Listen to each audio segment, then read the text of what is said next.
Welcome to our series CLO3D Essentials. Today, we'll be looking at using color in CLO3D. By the end of this tutorial, you'll know how to change colors, prepare custom palettes, create colorways, and save final images. Go ahead and open up your program, and let's load in an avatar from the library. You can double-click to navigate through these folders and choose one of the avatars. Then we're going to grab the female t-shirt from the garment library. That's already positioned as we want it to be, so we can just simulate briefly by clicking the icon in the top left corner. Click again to stop the simulation once the t-shirt has finished draping. In CLO3D, colors are linked to fabrics. So over here in the object browser, we have our default fabric. This is applied to all the pattern pieces in our scene, as you can see by the yellow highlights. Once you select the fabric, you'll be able to see all of its properties in the editor below. This is where you'll find the color. You can click on the little colored box, which in this case is white because it doesn't have a color applied to it yet, and that will give you this pop-up. You may not have this palette right here. If you can't see this area, it's because it's collapsed.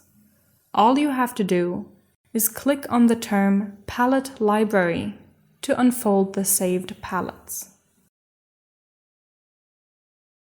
You can move this window over so that you can see your 3D window properly. Clicking anywhere in here will let you change the color. And there's a slider below to change the hue.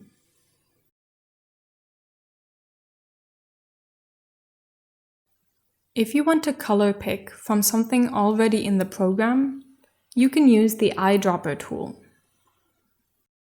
You can also choose to input values, RGB, HSV, CMYK, or hex color codes. Or you can pick a color from the default palette below.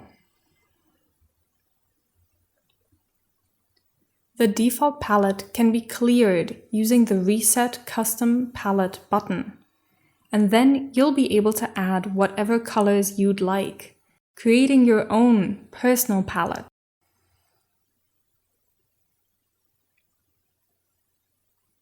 Once you've filled your palette, you can save it. The format is ACO, which can be loaded into not only CLO3D, but also other programs such as Adobe Illustrator and Marvelous Designer. I'll go ahead and save it on my desktop for easy retrieval.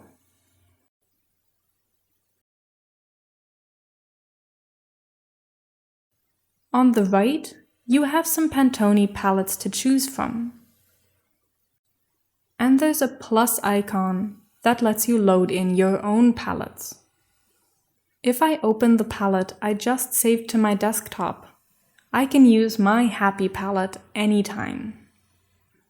I can also share the ACO file with other people, which is great if you have company colors or seasonal colors to share with your colleagues. Once you're satisfied with the color that you've chosen, you can hit OK, and you'll see that the color has been applied to all of these pattern pieces, because all of them are assigned to the same fabric. If you want to have multiple colors on different pattern pieces, you need another fabric. You can take this one and copy it. Then you have a second fabric. Once you go to the color, you can choose a different color for this fabric. However, you'll see that it hasn't been applied to anything. This fabric currently isn't assigned to any pattern pieces. I'd like to give my sleeves a different color than the rest, So I'll select my sleeve patterns, holding Shift to gather both of them. Then I can either click here on Assign to Selected Patterns, or I can drag and drop the fabric onto one of the selected pattern pieces to assign it to both. Now, once you go into the color, you'll be able to change the color of the sleeves. In the program Marvelous Designer, everything works exactly the same way up until this point. Marvelous Designer and CLO3D have many similarities, but in CLO3D, there's a mode that I'd like to look at with you now. In the top right corner, the drop-down at Simulation has the option Colorway. Clicking on that will change your layout slightly. This is the colorway editor. You can add new colorways by clicking on the plus icon in the top right corner. I'm going to name it Colorway B and confirm. You see that under my colorway are the fabrics I have applied to my pattern pieces. I can click on the colored box here and change the color in the property editor. This window has fewer options than we had earlier, but the color still works exactly the same way. So I can choose a new color and do the same for the sleeves.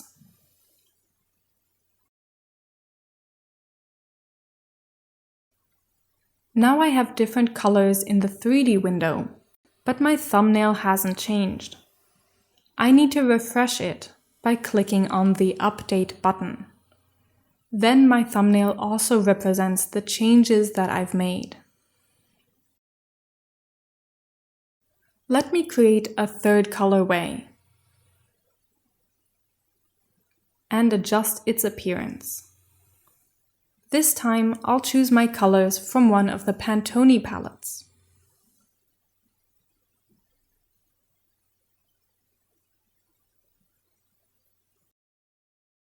Once I have my colorways, I can switch between them by clicking on the thumbnail.